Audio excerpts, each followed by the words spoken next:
മലയാള സിനിമയിലെ എക്കാലത്തെയും വലിയ പവർ കപ്പിൾസായിരുന്നു ദിലീപും മഞ്ജു വാര്യരും.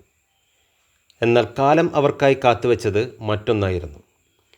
നീണ്ട 8 വർഷത്തെ നിയമപോരാട്ടത്തിനൊടുവിൽ കോടതി വിധി വന്നപ്പോൾ എല്ലാവരും പ്രതീക്ഷിച്ചത് മറ്റൊരു മൗനമായിരുന്നു. പക്ഷേ സംഭവിച്ചത് മറ്റൊന്ന്. കോടതി കുറ്റവിമുക്തനാക്കിയതിനു പിന്നാലെ ദിലീപ് നടത്തിയ പ്രതികരണമാണ് ഇപ്പോൾ സിനിമാ ലോകത്തെ ചൂടുള്ള ചർച്ചാ വിഷയം. തൻ്റെ ജീവിതത്തിലെ കറുത്ത അധ്യായങ്ങൾക്ക് തുടക്കമിട്ടത് മുൻ ഭാര്യ മഞ്ജു വാര്യരുടെ ഒരു പരാമർശമാണെന്ന ദിലീപിൻ്റെ തുറന്നുപറച്ചിൽ ആരാധകരെ പോലും ഞെട്ടിച്ചിരിക്കുകയാണ്.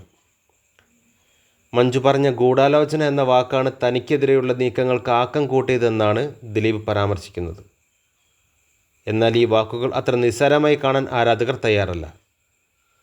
സംവിധായകൻ ആലപ്പി അഷ്റഫിനെ പോലുള്ളവർ ദിലീപിൻ്റെ ഈ നീക്കത്തെ ശക്തമായി വിമർശിച്ചുകൊണ്ട് രംഗത്തെത്തിക്കഴിഞ്ഞു. മൗനമായിരുന്നു ഏറ്റവും വലിയ ആയുധമെന്ന് വിശ്വസിക്കുന്നവർക്ക് ദിലീപിൻ്റെ ഈ പ്രതികരണം അനാവശ്യമായി തോന്നിയിട്ടുണ്ടാകാം. പ്രിയപ്പെട്ട താരം ഒരല്പം കൂടി മിതത്വം പാലിക്കേണ്ടിയിരുന്നു എന്നാണ് ഉയരുന്ന പ്രധാന വിമർശനം.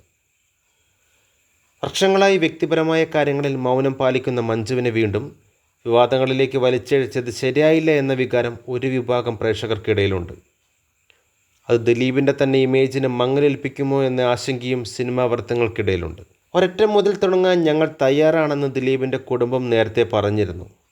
ആ തുടക്കം തന്നെയാണോ ഈ പ്രതികരണമെന്ന് നമ്മൾ കാത്തിരുന്ന് കാണേണ്ടി വരും. എന്തായാലും മലയാള സിനിമയിലെ ഈ റിയൽ ലൈഫ് ഡ്രാമ എങ്ങോട്ട് നീങ്ങുമെന്ന് നമുക്ക് കാത്തിരുന്ന് കാണാം. കൂടുതൽ വാർത്തകൾക്കും വിശേഷങ്ങൾക്കുമായി ചാനൽ സബ്സ്ക്രൈബ് ചെയ്യുക. കൂടാതെ ബെൽ ബട്ടൺ അമർത്തുക.